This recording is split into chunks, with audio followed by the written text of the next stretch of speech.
Assalamu alaikum.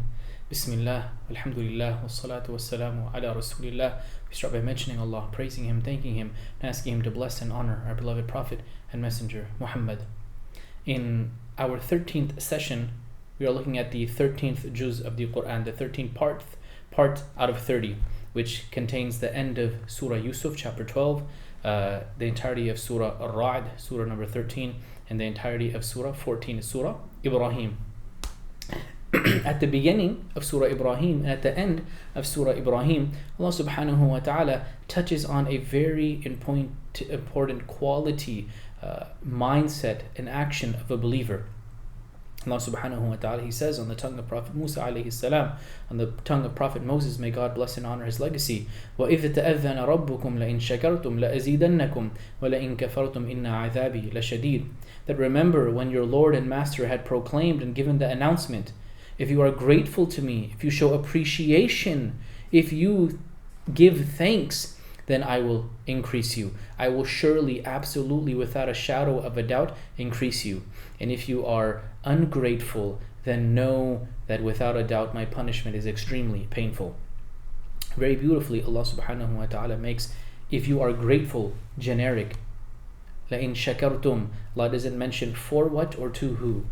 And then, on top of that, He says, for sure, I will absolutely. He makes it a very definitive statement. I will increase you. I will give you more.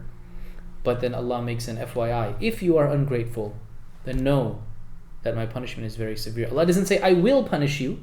Allah says, hey, it may very well come. And at the end of Surah Ibrahim, Allah subhanahu wa ta'ala again makes a very important, beautiful point pertaining to gratitude. Allah, He says, before even mentioning gratitude, وَآتَاكُم مِّن كُلِّ مَا سَأَلْتُمُوهُ. And He, Allah, has already given you everything that you've asked Him for. Whatever you've asked Him, He's given it. Whatever you've asked Him, He's given it. I think there may be some things that I've asked for that I haven't gotten. Allah in His own wisdom knows when and why to give and not to give. Maybe it's due to our own deficiencies. Maybe it's because it's bad for us. Maybe because there's something better He's trying to save for us.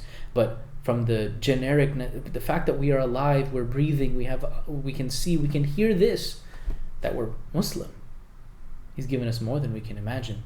And then He continues, وَإِن تَعُدُّوا نِعْمَةَ اللَّهِ لَا تُحْصُوهَا. If you were to try and count, enumerate, list the blessings of Allah, the favors of Allah, the gifts of Allah, you would never be able to count them. You would never be able to enumerate them. You would never be able to quantify or account for them. Both in terms of quantity and also in terms of complexity.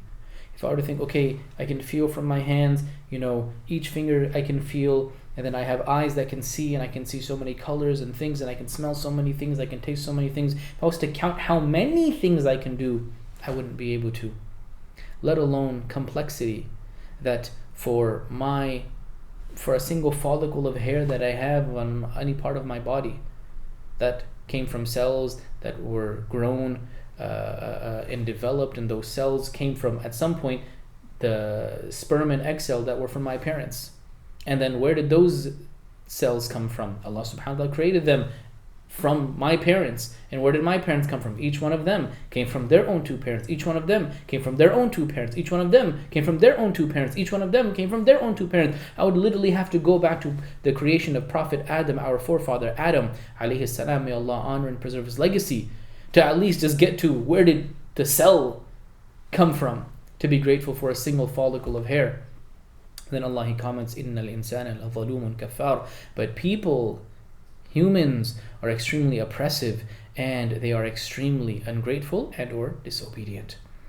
It is very beautiful that Allah subhanahu wa ta'ala mentions and highlights gratitude in the surah that He names after, or that is given the name of Ibrahim. Because Allah subhanahu wa ta'ala, He says elsewhere about Ibrahim alayhi salam, that Prophet Abraham, may God honor and preserve his legacy, he was shakiran li an'umi. He was grateful, he was appreciative for the blessings that Allah subhanahu wa ta'ala had given him. And this could mean either for some blessings or even the smallest of blessings. that Ibrahim alayhi salam was perhaps actually able to come close to fulfilling real gratitude for even one or two or three single blessings. That isn't to belittle his status. Rather, that is to elevate his status. That you and I, if we were to be grateful for that one follicle of hair, we wouldn't actually be able to be grateful for it. And Allah is saying in the meaning of he was grateful for some blessings, that yes, Ibrahim actually, you could say perhaps conceivably, was actually grateful fully for some of those blessings.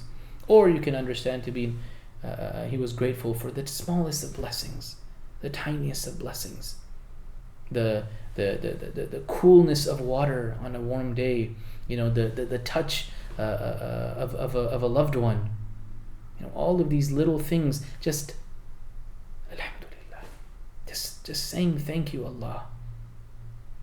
Right? Not when I get $1 million, just when life's good, and being grateful for those small, tiny, little things.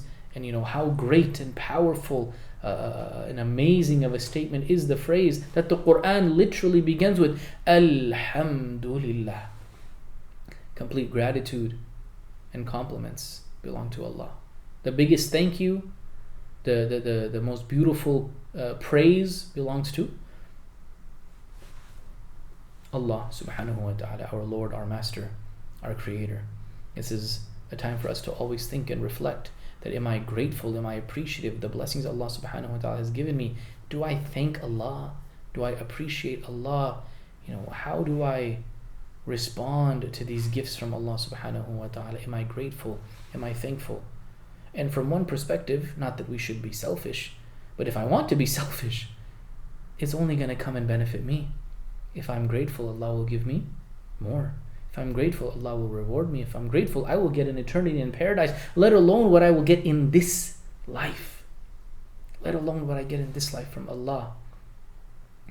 And, there's a story that's mentioned that, a Shaykh, a teacher, he was teaching one of his students that, this is a type of, these handful of adhkar, remembrances of Allah. Things like Subhanallah, oh Allah, you are so perfect. Alhamdulillah, thank you Allah. Allahu Akbar, Allah, you are far greater and more supreme.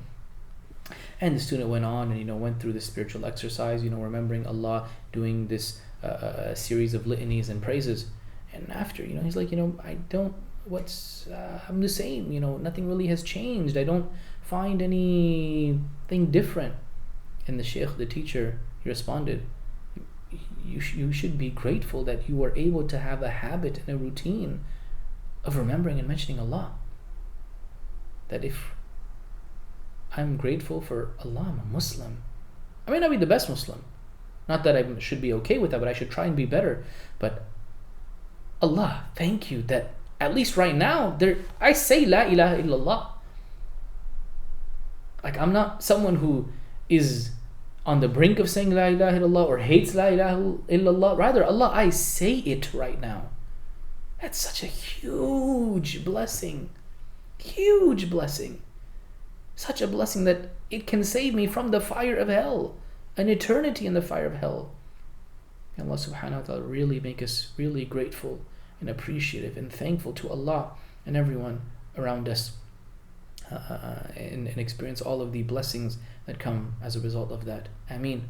Subhanallah bihamdihi, subhanallah al-azim, subhanakallahumma bihamdik, ashhadu an la ilaha illa anta, nastaghfiruka wa natubu ilayk. Allahumma salli wa sallim ala abdika wa rasulik. Assalamu alaikum wa rahmatullahi wa barakatuh.